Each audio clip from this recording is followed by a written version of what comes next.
mother lovers.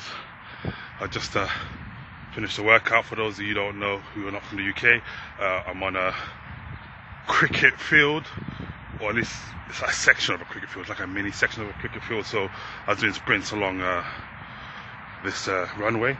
So normally you have stumps, what we call stumps in each end, and you hit the ball, and you got somebody bowling. Like the closest American sport would be baseball, I guess. And yeah, once you hit the ball, you make runs up and down. And Google that. I don't know why I'm talking about cricket. That's why I started this video. So I was sprinting and skipping. Yeah. Anyway, as I was doing that, I was working through something in my head, something I haven't thought about for years. But those of you who went to school with me, you'll know. Like back in the school days, secondary school, primary school, I guess. I was like a big athlete, big into sports. Had my injury, was out for a bit and whatnot. Anyway, year 7, 8 maybe, year 7, 8. I remember my PE teacher, Mr. Holder, pulling me into the PE office, and he said to me, "So Nick, what's your plan?" And I was like, "What do you mean? Plan for what?" He's like, "What's your plan? Like, you're playing all of these sports, like you got to pick one." So just to give you some context, I was playing for almost every school team there was. I was on the football team, the rugby team, the basketball team, the cross-country team, track and field team. I wanted to play for the netball team, but they're like, "No, it's only for girls." And I'm like, "Yeah, but it's a non-contact sport. Like, why not?" No. Anyway, that's just me being overly competitive. So, I even became decent at tennis, but I was never going to make it in tennis, so I dropped that. But basically, Mr. Holder said to me, like, you got to pick one and like focus on that. You can't play all these sports. And I guess I looked at him like, I didn't say this, but in my head I was thinking, why?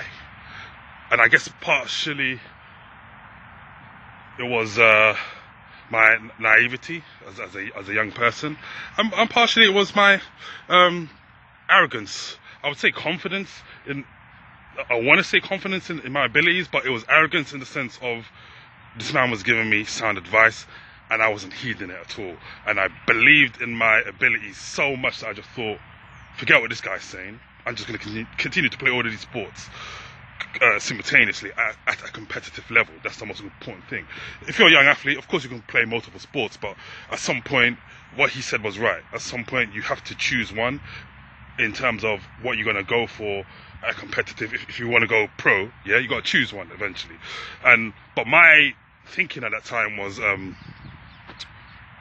well, look, if I play all these sports at once, I give myself the best opportunity to go pro in any of them, because all eyes are going to be on me while I'm playing all of these sports. Which I can understand why I was thinking that, but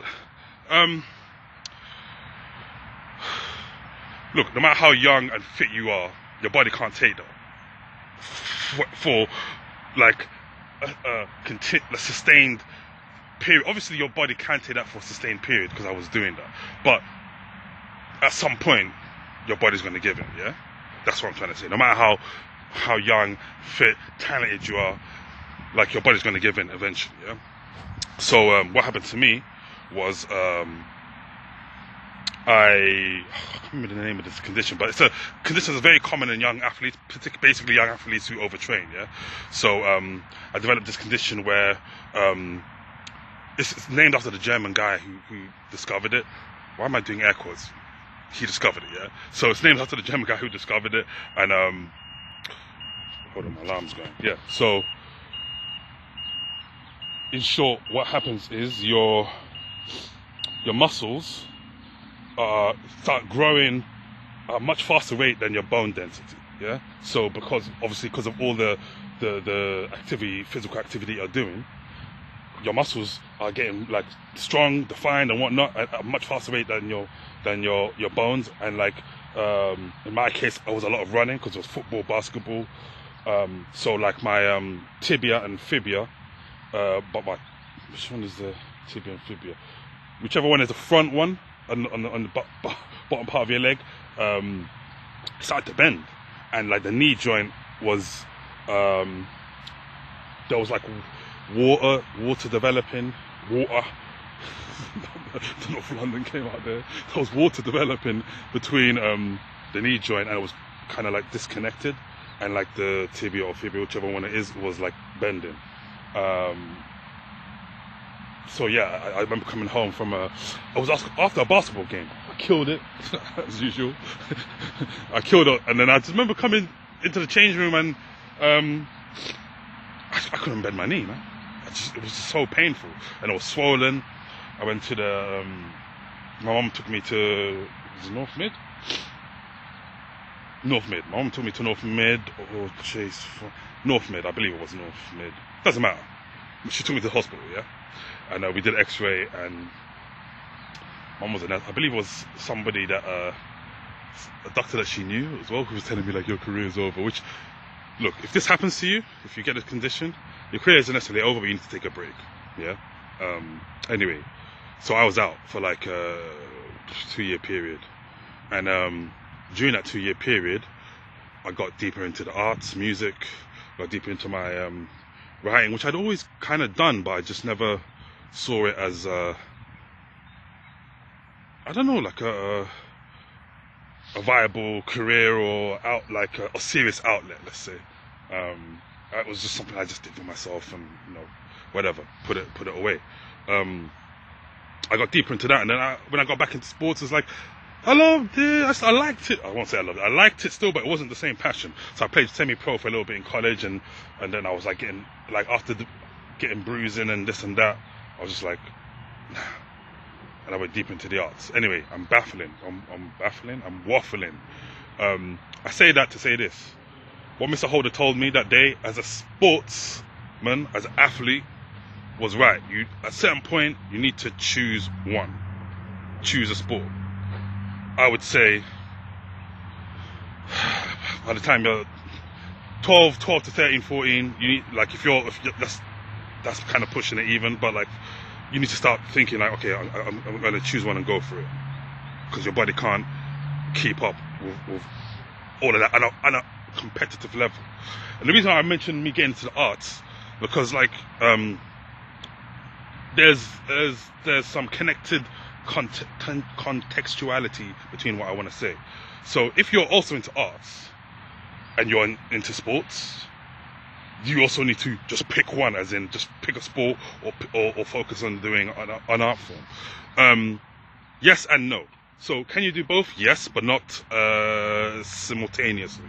So I would say that if you want to go pro as an athlete anyway, so if you want to go pro as an athlete, you need to establish yourself as an athlete. Obviously you can still work on your art on your downtime. I'm not saying like drop your art altogether, but you need to focus. Like, it's a lot of dedication. Like, if I look at the guys that I know who went into pro sports, particularly like footballers are the ones I know the most. Like, not all of them were the best footballers. I know tons of guys who were better than them, but they had the dedication and they worked hard and they got in. So I would say, if you want to go pro, then that's what you got to do. You got to make that sacrifice, essentially. However, once you're established, you can start to dabble more with the arts, I would say. I would argue. Of course, I never went pro, so maybe I'm wrong with that. But I would argue once you establish yourself, you can start to dabble with the arts a bit. And certainly when you retire, of course, then you can fully go into your arts, whatever it's music, writing, whatever it is. And like retiring in sports is like, I'm of retirement age as a professional sportsman. Do you know what I'm saying? So retiring that doesn't mean much as an athlete. Like, once you retire as an athlete, you've got plenty of time to do your art. So that's how I would do it. If you're like as serious as you are on the artistic side as you are on your sports side, and you want to do both, do the sports first. If we're just talking arts, just the arts, what Mr. Holder told me, pick one. I don't think that's relevant for arts. Yeah, for what he said for sports, and that's what he was talking about. So yeah, but I had a similar situation years later in regards to art. Somebody told me, look, you're doing all this. You're doing your music. You're writing this. You're writing scripts. You're doing this. What? Like, you can't do it all. I think that's bollocks. And I think that's why when I had my 2-year break, and I came back to playing football, and sports in general. But I had decided to pick football when I had come back off my injury. I'm like, okay, I gotta pick one, and I had come back and I did the semi-pro thing, and I was why I dropped it and just fell into the arts, because arts gave me that freedom to just be like, I'm doing what I want. Do you know what I mean? Forget this choose one thing. I think in order to do that though, you just need to think about what is your foundation as an artist. And it took I don't know why it took me this long. I would say like last year or something, it really hit me that my foundation is writing. Even before I ever started making music, rapping, writing. I used to write little stories about my teddy bears when I was a kid, when we lived in Hendon, before I went to a boarding school in Ireland. So so I would say writing is my primary, and then my secondary thing is doing things with my voice. Yeah. So I used to be if you saw my last post on social media, I was a singer in Ireland, tenor, choir. I carried that on for a little bit. The rapping, you know what I mean? So writing, primary, secondary, things with the voice, that's the kind of where the biggest part of my artistry stems from. And then I always love music. I go into the production side of things, producing video, do you know what I mean? So long story short, as an artist, you can do more than one. So that question, do you need to pick one? It's all about context, is what I'm trying to say. It's all about context, and it's you just got to figure out, as an artist, you got to figure out what is your main strength, and then branch out. You know what I mean? And as a sportsman, as an athlete, sportsman, sportswoman, whatever, as an athlete, you can be amazing at multiple sports, but if you want to go pro, pick one, decide on one as early as you can. I'll leave it as that. I think I'm rambling now. I got one more run to do to the gate. Basically, I'm running home now. So yeah, enjoy the rest of your day. Good. Ciao.